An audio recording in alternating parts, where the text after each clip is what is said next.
Namaskar, Jai Shri Krishna. Enlightening, text 23 of chapter 4, the process of creation of second canto, the cosmic manifestation of Srimad Bhagavatam. Text 23. Bhutair mahadabhirya imaha puro vibhur nirmaishete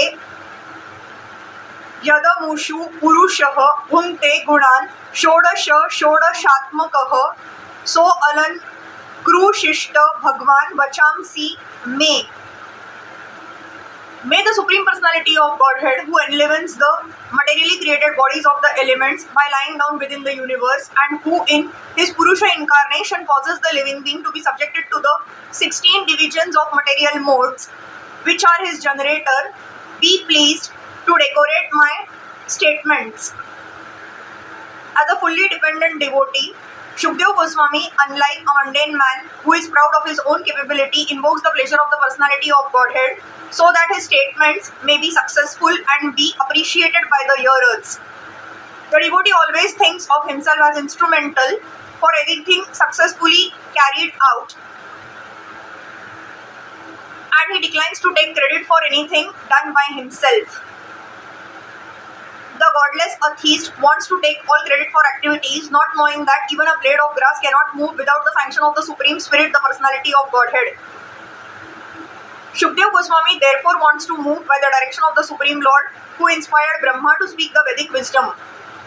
The truths described in the Vedic literature are not theories of mundane imagination, nor are they fictitious as the less intelligent class of men sometimes think. The Vedic truths are all perfect descriptions of the factual truth without any mistake or illusion, and Shukdev Goswami wants to present the truths of creation not as a metaphysical theory of philosophical speculation, but as the actual facts and figures of the subject, since he would be dedicated to by the Lord exactly in the same manner as Brahmaji was inspired. As stated in the Bhagavad Gita 15.15, the Lord is himself the father of the Vedanta knowledge, and it is he only who knows the factual purport of the Vedanta philosophy. So there is no greater truth than the principles of religion mentioned in the Vedas. Such Vedic knowledge or religion is disseminated by authorities like Shukdev Goswami because he is a humble devotional servitor of the Lord who has no desire to become a self-appointed interpreter without authority. That is the way of explaining the Vedic knowledge, technically known as the Parampara system or descending process. The intelligent man can see without any mistake any material creation, whether one's own body or a fruit or flower, cannot beautifully grow up without the spiritual touch. The greatest intelligent man of the world or the greatest man of science can present everything very beautifully only in so far as the spirit life is there, or in so much as the spiritual touch is there. Therefore, the source of all truths is the Supreme Spirit and not gross matter as wrongly conceived by the gross materialist.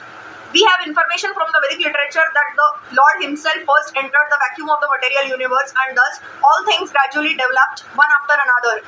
Similarly, the Lord is situated as localized Paramatma in every individual being. Hence, everything is done by him very beautifully. The 16 principal creative elements, namely earth, water, fire, air, sky, and the 11 sense organs, first developed from the Lord himself and were thereby shared by the living entities. Thus, the material elements were created for the enjoyment of the living entities.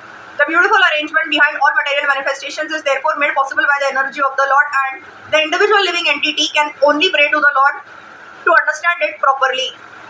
Since the Lord is the supreme entity, different from Shukdev Goswami, the prayer can be offered to him. The Lord helps the living entity to enjoy material creation, but is aloof from such false enjoyment.